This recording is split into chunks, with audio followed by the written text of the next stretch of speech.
breaking news in what can be called as a setback to Gehlot's plans to push through an assembly session from the 31st of July. The Rajasthan governor, has responded asking the state government to deliberate on three specific aspects and revert. Meenakshi Banja joins us for more. Meenakshi, just take us through what these conditions are that the governor has put forth before the Chief Minister. Well, that's right, Aarti. You see, this is a row which is all set to escalate. On one hand, the governor seems to have done a lot of vetting and legal consulting, which is why he has really fine-tuned his response to the sharp criticism we have seen flow thick and fast from the Congress circles today, all of first half and then afternoon. And the governor is therefore wording his statement in a very careful manner. He is going on to state at the outset as to how the governor has absolutely no intention of not calling the assembly session, because remember, the governor is bound by the aid and advice of the Chief Minister and the Council of Ministers. However, the riders come in here, Aarti, where he is asking the Chief Minister if the Chief Minister wants to bring a trust vote or not. The specific query of Governor Mishra is, and I quote, do you want to bring a confidence motion, as it is not mentioned in the proposal, but in public you, Mr. Gehlot, are making statements that you want to bring a confidence motion, unquote. That is one query the Governor Mishra is posing to Chief Minister Gehlot. Furthermore, he's also saying that it would be difficult to call all MLAs at a short notice during the time of a pandemic. Can you consider giving 21 days notice to all the MLAs, unquote? And third question that the governor is posing to the Chief Minister is how social distancing norms will be maintained during the session. So these are the three important riders, but the most important rider here, Aarti, is as to how the governor is permitting for calling of the assembly, but with the rider that a 21-day notice period has to be given to all the MLAs to attend such a session. So clearly, while this seems simplistic on surface, but it is very nuanced, and clearly this is something that the Gehlot camp will not be entirely satisfied with. Well, certainly they won't be satisfied with this outcome. Meenakshi, thank you so much for joining us. As back and forth between the governor and the Chief Minister continues, it'll be interesting to see what the next course of action for Ashok Gehlot and the Congress party will be. But for now, the Congress party held nationwide protest today called Save the Democracy Campaign. Workers from different states, including Delhi, Lucknow, Patna and Mumbai, were seen protesting against the developments in Rajasthan outside various governors' houses in multiple cities. And at a time, though, when COVID cases are constantly rising in Karnataka and its capital, Bengaluru specifically, the Congress party led by Mallikarjun Kharge protested over the Rajasthan issue while completely ignoring social distancing norms. Mirana's Neha Hebale brings us this report. Well, amidst the coronavirus pandemic in Bengaluru, the Congress party has decided to protest, saying that they want the democracy to be saved. But the question we are asking is, what about the social distancing? Well, right here you can see on my left how the Congress workers are protesting, led by senior Congress leaders such as Mallikarjun Kharge and also, in fact, others. But the bigger question really is, what about the social distancing? Now, this is something that, we're seeing time and again, the violations that have happened, and how, this is in fact the reason that Karnataka is also taking the second most, highest cases in terms of the state in the country today. So this is, really an unfortunate state of affairs. While, of course, one can't really question the motive of the protest, the implementation can definitely be questioned on ground. You can also see, how much police security has been given here in order to ensure that the workers do not protest and do not, actually go forward to the Raj Bhavan, which was their plan. But, this is an absolute blatant violation of social distancing.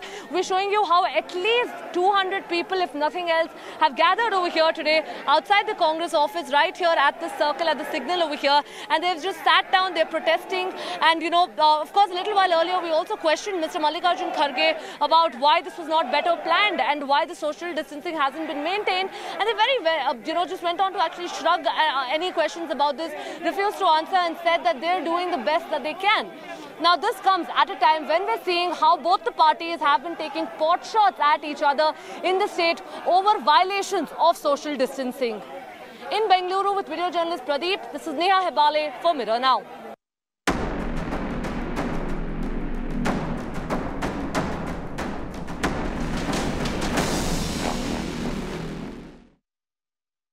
Well, the COVID crisis in Mumbai's satellite cities continues unabated. Mirror Now has found out that in Ulhasnagar, another important town just outside Mumbai, has not added a single bed in its 2 COVID-dedicated hospitals in the last 3 weeks.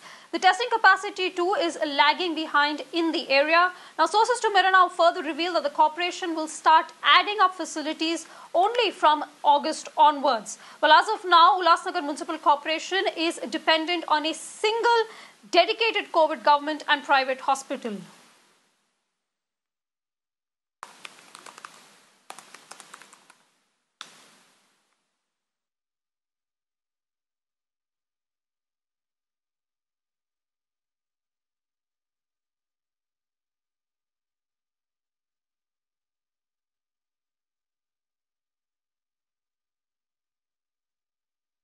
Right, if you talk about Ulhasnagar Corporation, it has recorded over and above 6,700 positive cases, including 130 deaths. So here we are talking about a city, a corporation which really needs its upgradation as far as the health infrastructure is concerned.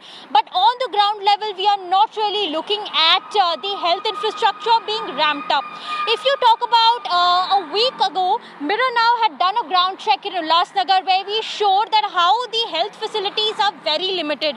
There's only about one dedicated COVID government as well as one dedicated private hospital which is meant for COVID, for the treatment of the COVID-19 patients. If you talk about combining the facilities, there are only about 500 beds available for the people here in Ulhasnagar, which has a population of over 7 to 8 lakhs. So you are looking at that how the infrastructure firstly is very limited. But in the last 2 weeks or so, the corporation has not even upgraded its health infrastructure. They have not even added a single bed in these dedicated COVID hospitals. If you talk about the COVID care centers, there are about 3 COVID care centers and only about 20 to 25 beds have been added. So for a population which is 7 to 8 lakhs, barely less than 500 beds are available here in the city, which highlights the massive health crisis problem. And people here are being denied admissions at the hospitals because the crisis is really huge. Secondly, if you talk about the testing, even as the cases are increasing here in the city, the testing continues to remain very low. Only about 100 to 150 per day. The corporation has not even ramped up their testing per day. And this, of course, shows the health crisis problem here in Ulhasnagar. And now all of these facilities will be added in August this year. So as we can see, Aarti, that the health infrastructure is coming in too late for the people here of Ulhasnagar. Right. Well, Disha, thanks so much for that. It is clear that while Mumbai is sort of stabilizing, the numbers seem to be stabilizing. It's the outskirts of Mumbai, especially these satellite towns, which are continuing to pose a worry. We'll keep a close eye on that and how the situation develops here. Disha, thanks so much for bringing us all those details.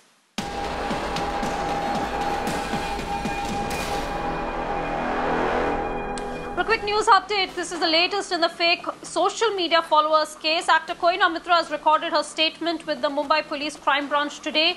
On the 7th of July, she approached the Oshiwara police station and informed them that someone has made a fake profile of hers and is posting obscene pictures. The case was later transferred to the SIT, which is investigating the fake social media followers case. Well, the police claim that this is an umbrella case and all other similar cases will be investigated by this SIT. Sandhya Gora joins us for more on this. Sandhya, just give us the latest update of where this investigation currently stands and how and why Koina Mitra has now come to be involved in this. So, Aarti, the case originally here is of people buying and selling fake social media followers and fake social media activities. This is the original case of Mumbai Police Crime Branch, and an SIT is formed comprising cyber cell people and crime branch. Now, what the Koina Mitra's case is, Koina Mitra has approached Mumbai Police and said that somebody created a fake profile of hers and has uploaded obscene pictures under that fake profile case. Now that case is also transferred to the same SIT. Under what, because this is what Mumbai Police has to say, Aarti, that this is fake followers case is an umbrella case, and all the other similar cases will be investigated by the same SIT under the same umbrella only.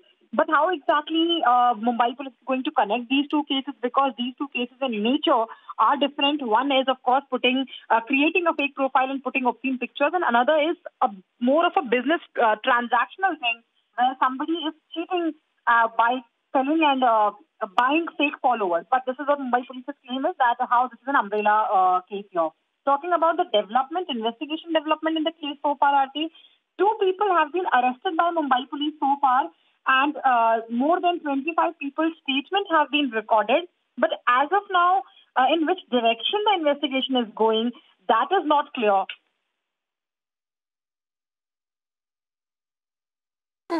Well, Sandhya, thanks so much for bringing us that. We'll keep an eye on this developing story, but we're shifting focus now to the COVID situation in Karnataka. In an alarming turn of events, Karnataka has now taken the 2nd spot in the highest number of active cases, overtaking Tamil Nadu. Remember, Karnataka initially had been lauded for their containment of COVID, but that strategy seems to have gone wrong somewhere. With the highest single-day spike on Sunday, Karnataka now has a total of 58,417 active cases in the state. The state has been reporting over 5,000 cases for the past 5 days now, and the situation only seems to be getting worse. In fact, lack of social distancing and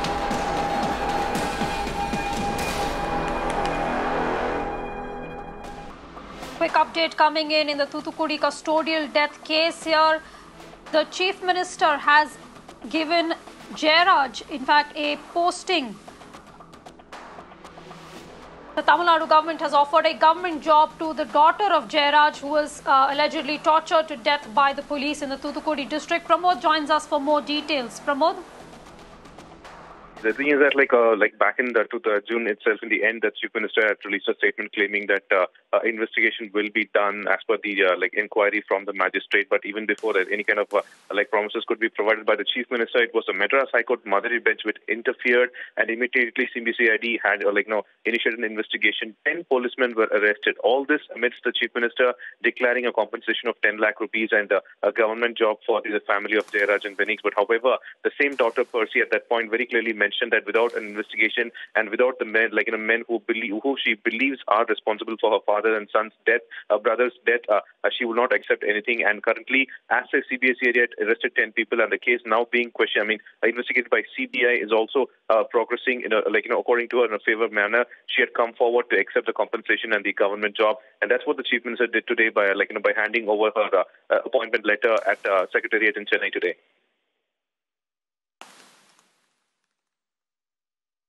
Well, Pramod, thanks for joining us for that update there. Tamil Nadu government giving Jayaraj's daughter a job. We're going to move on to Bihar, in which the flood situation has worsened, claiming at least 10 lives and affecting over 15 lakh people in 11 districts. As 8 rivers continue to flow in full speed, at least 5.36 lakh people have either been displaced or are trapped inside their homes in the Darbhanga district. Meanwhile, flood-hit victims are forced to set up temporary sheds on the national highway after they were rendered homeless in the Muzaffarpur district. 17 NDRF teams and 8 SDRF teams are currently undertaking rescue operations in the flood-hit districts. As many as 1.36 lakh people have been evacuated and 26 relief camps have been set up. Well, Times Network visited the Kioti block in Darbhanga district, where villages have been completely cut off. Villagers have been moved to highlands after floodwater gushed into their homes. Shyam brings us a special report. We have been bringing you live coverage from the flood-affected areas of Bihar. Now remember, 10 districts have been badly affected because of floods. Now the water level in most of the rivers have been rising, and that certainly is an area of concern. Right now we are reporting from the Kioti block in Darbhanga district of Bihar, and we are showing you visuals. We are on board the SDRF boat, and we are showing you visuals of how entire area has been marooned into an island. Now remember, the boat on which we are traveling are going through the fields, the village, the roads, everything has been washed away.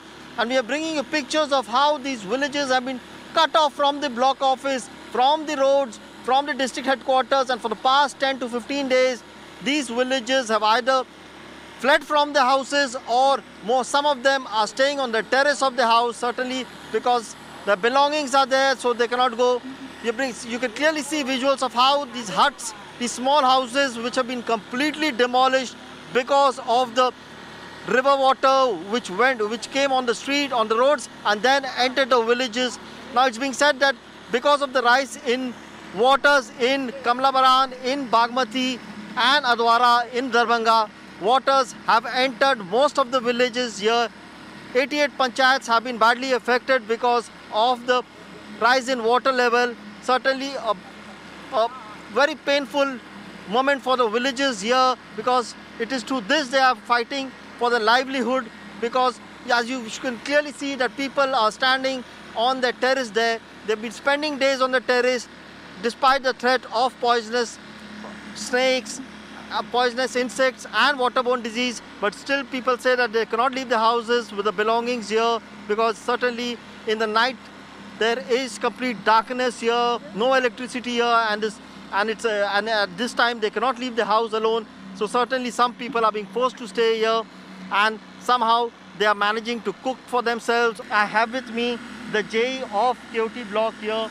We will talk to him and try to get to know the situation. Sir, अपना नाम बताइएगा। ये रमन कुमार झा। सरकार के तरफ से हर परिवार को जो है लिस्टिंग किया जा रहा है। पूर्व में भी जो बाढ़ आई थी तो लिस्टिंग किया गया था, सबके खाते में पैसा भेजा जा रहा है, और जो खाने पीने का सामान है सबको पहुंचाया जा रहा है। We're continuing focus on the situation in Bihar. This is a ground report from the Darbhanga-Samastipur highway, where water levels continue to rise, bringing traffic to a complete standstill. People are left stranded on the roads with no access to food or water. The flood situation in the state continues to remain grim, with water levels in most of the rivers continuously rising. Now 10 districts in Bihar have been badly affected because of floods.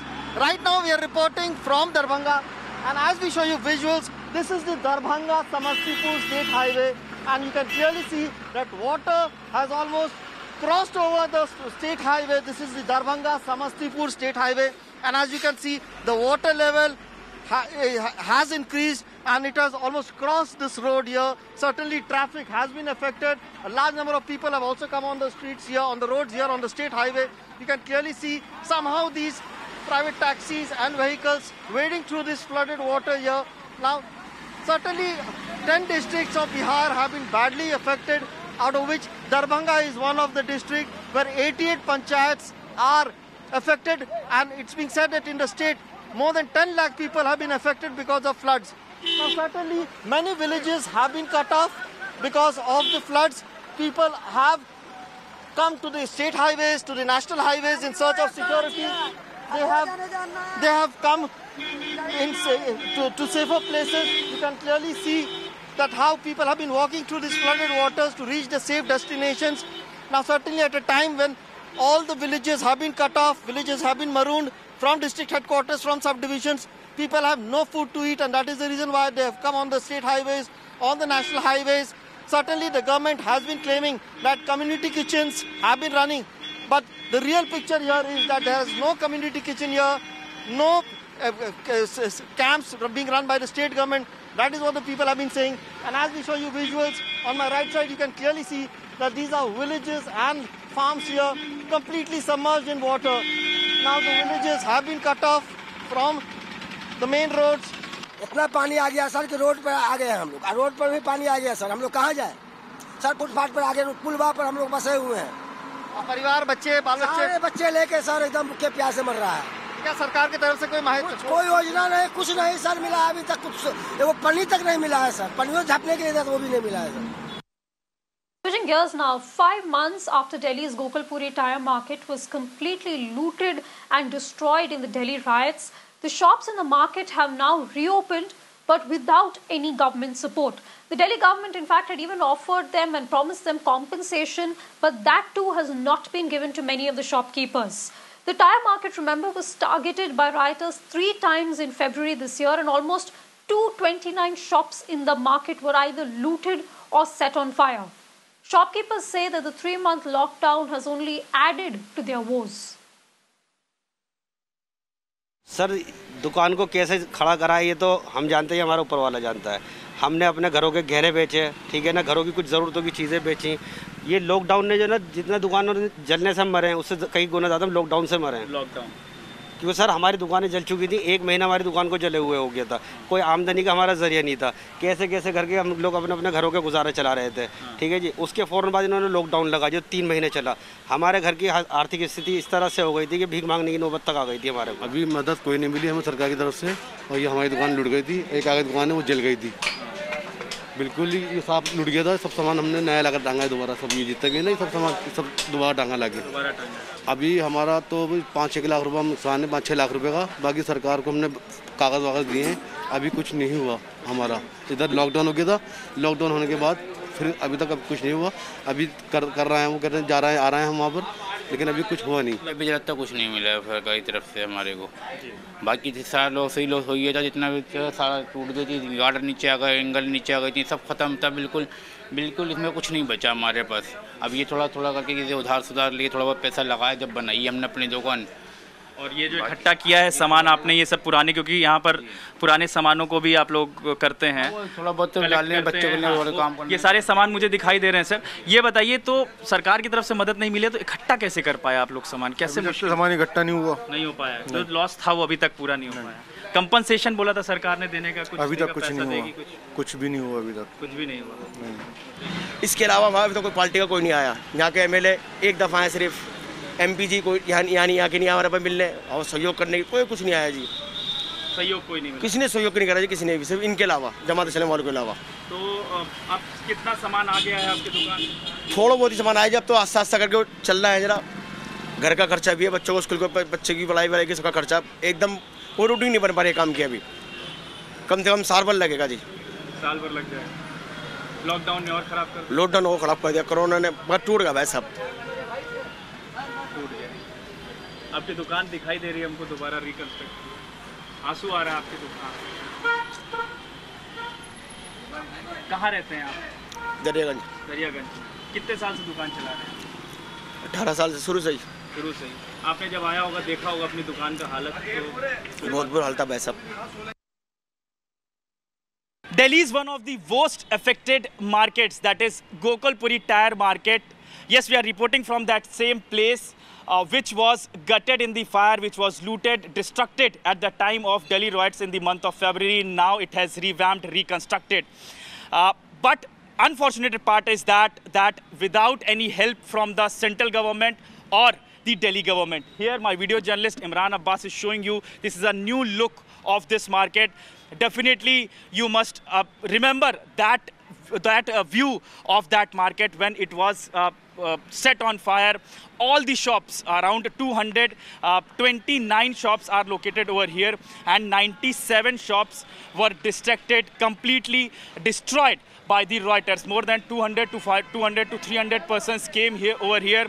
They destroyed, and not only one time, at least 3 times these shops were looted and also set on fire. Here, these are the visuals which we are showing you. White paint, because all the shops were crumbled down, and now it has newly constructed new paints. You can clearly see the visuals, and this is we are reporting from inside the market. And here all the shops, whichever you shop, you will see all the shops were destroyed, and now it has newly and in fact rebuilt. What the shopkeepers are telling us that they are still awaiting that the compensation which was announced by the Delhi government, they are still awaiting of that. In fact, Delhi government had said that all those people who have lost their items, it will be given to them.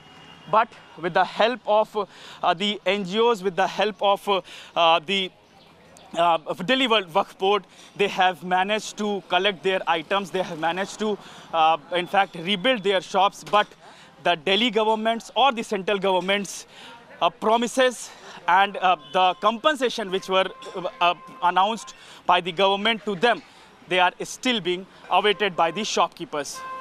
With video journalist Imran Abbas, I am Alok for Mirror Now. Unfulfilled promises there, both by the centre and the state government. On that note, we're going to slip into a short break. Plenty more on the other side, so stay tuned.